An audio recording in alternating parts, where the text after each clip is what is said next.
today I'm working on this window. When we retrofitted the double glazing, it made a real mess of this frame here.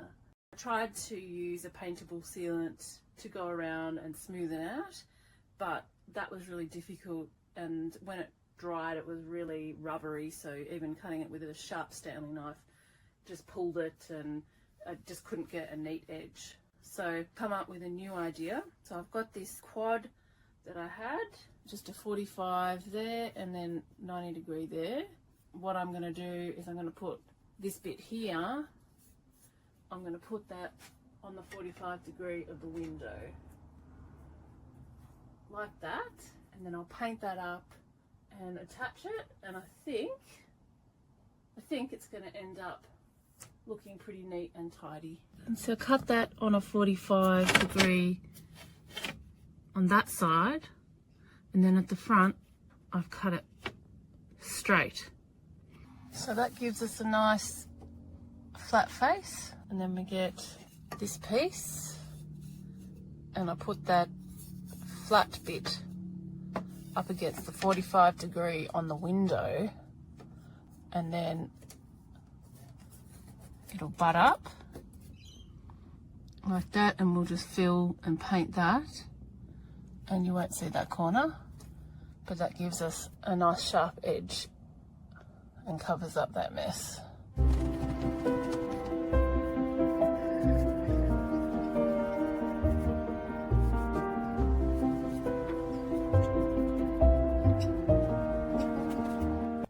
So I've got these painted up and I'm ready to attach them onto the window. I'm going to use wood glue, my brad nailer, and let's hope that I don't smash the glass when I put them in.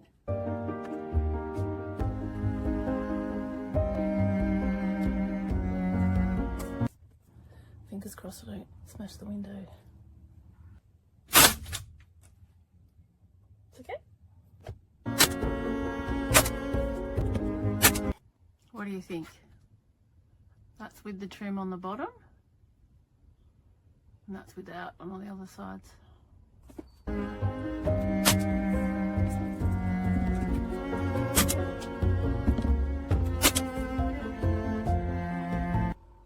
Just try and resist the urge to go crazy on the glue. This is all the timber trim that came out of the bathroom and that bedroom that I had to take the plaster off. I'm just going to use my hammer to try and de-nail it as best I can. If I can't get them out, I'll just cut them off with an angle grinder, but it's best just to get rid of the nail. The plan is that we'll reuse these back in that bedroom and in the bathroom.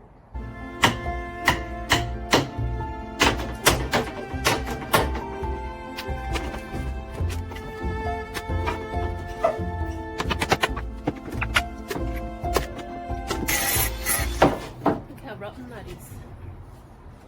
Look at that.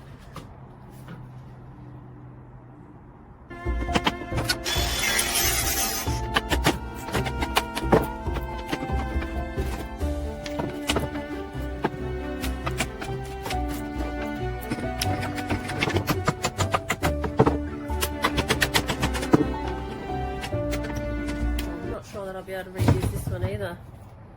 How rotten that one is. That one's in the bathroom. Anyway, I'll try and use what I can out of it. I'm just going to take this trim off. So the best way to do that is just to get the chisel. Make a start on it. Yeah, you don't try and get the whole thing up in one go. You work towards it. Come up here. Just as it opens up, you just get your chisel in. Work a bit more.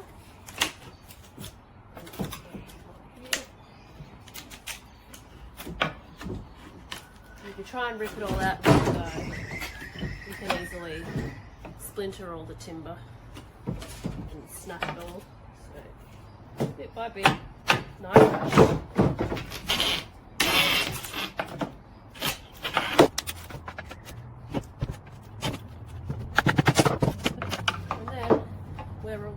With a piece of timber that we can reuse.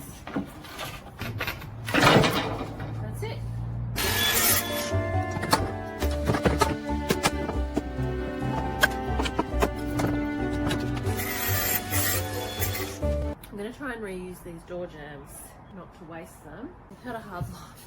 And you can see here, I don't know, we changed the hinges for some reason and then I just puttied that up. And it's trashed here. They're not looking great. So I'm going to try and sand this back, make it smooth, fill these holes. I'm going to paint it. So I'm going to try and reuse these two pieces on the back. Take a fair bit of sanding, I think. I've got 40 grit sandpaper on the belt sander here.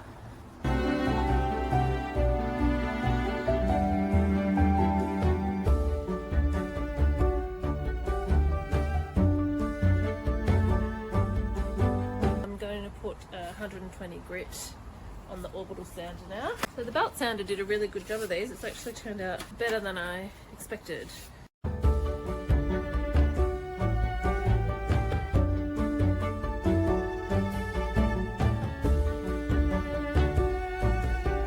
So we have denailed, cleaned up, sanded, puttied, sanded, patched, puttied, sanded. Now I'm going to paint with a primer. It's a real shame to paint over this beautiful timber, but the door jamb is a beautiful Tasmanian oak. The trim is made out of Meranti, which isn't a very nice timber.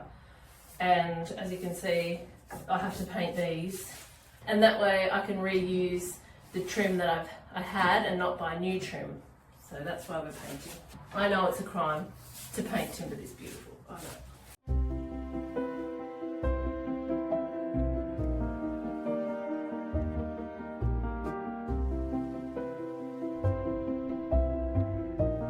We've got a couple of things going on with this window.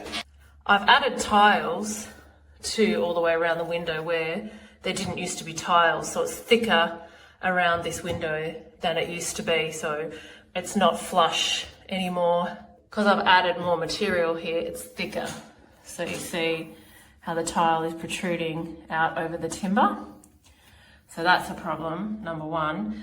Number two, there was just a little piece of timber here to block off that little air gap there. I'm updating that to use this proper weather seal. So I've built this jamb. So now I've got to install this new jamb. I've got these packers in here which represent the seal. So that's the width I need for the seal to sit in there. Now you can see that I've got this overhang here, so I'm going to have to cut that off. So I've just got that bit of jamb loosely in there, just pushing it into where I think it should sit. And then I'm marking at the top in line with this, so that I know what I need to cut, so that my trim is going to sit flat against the jamb and the tiles. I'm sure there's a better way, but I can't think of it. So I'm just going to make a cut using the table saw. Just going to cut a channel out here for this weather strip to slot into. So I'll be using these to keep my hands absolutely a million miles away from the blade.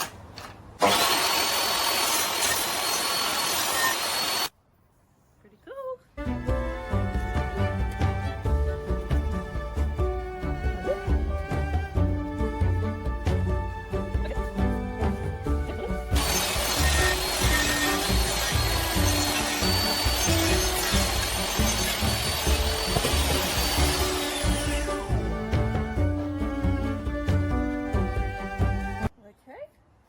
A bit of a whoopsie there. Whoop.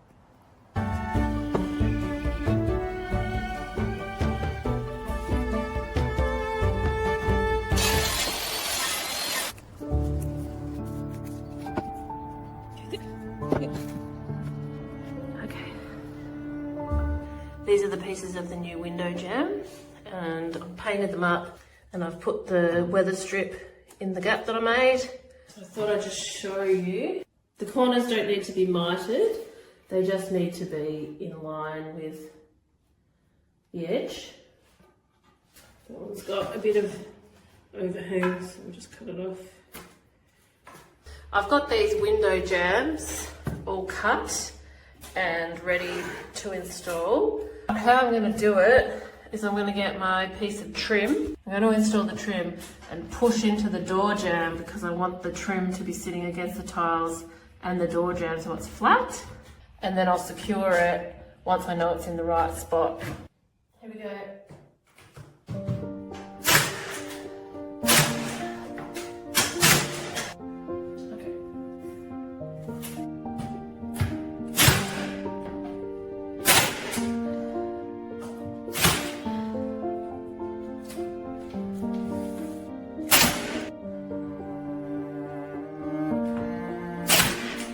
So now I've just got to do that piece in there and that bit of trim there. Just putting in this side of the window jamb.